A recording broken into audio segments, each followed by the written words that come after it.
नुकताच नेटफ्लिक्सवर इन्स्पेक्टर झेंडे हा सिनेमा प्रदर्शित झालाय।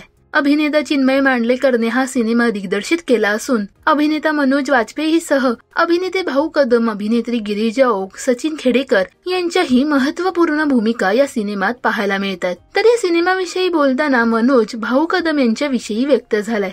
मनोजने म्हटलंय की मी भाऊ कदम यांना चला हवा येऊ द्या या कार्यक्रमात पहिल्यांदा पाहिलं होतं।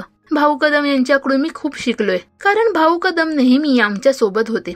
भाऊ कदम शांत बसतात, काही बोलत नाहीत, त्यामुळे त्यांची तयारी तुम्हाला दिसत नाही। तो असा माणूस आहे, जेवढा वेळ तो शूटिंगवर असतो त्याचं डोकं नेहमी काहीतरी विचार करत असतं। एकाच डायलॉगचे अनेक व्हर्जन तो माणूस तयार करत असतो, कारण ते इतके शांत आहेत। त्यामुळे शेजारच्या कोणालाही कळणार नाही की ते फार विचार करतात। ते त्यांच्या कामाविषयी फार सिरियस असतात। ते फार टॅलेंटेड आणि इंटेलिजंट आहेत, अशा शब्दात मनोजने भाऊ कदम यांचं कौतुक केलंय। दरम्यान हा चित्रपट मुंबई पोलीस अधिकारी मधुकर झेंडे यांच्या खऱ्या कहाणीवर आधारित आहे। झेंडे हेच ते अधिकारी आहेत ज्यांनी गुन्हेगार चार्ल्स शोभराज याला 2 वेळा पकडलं होतं।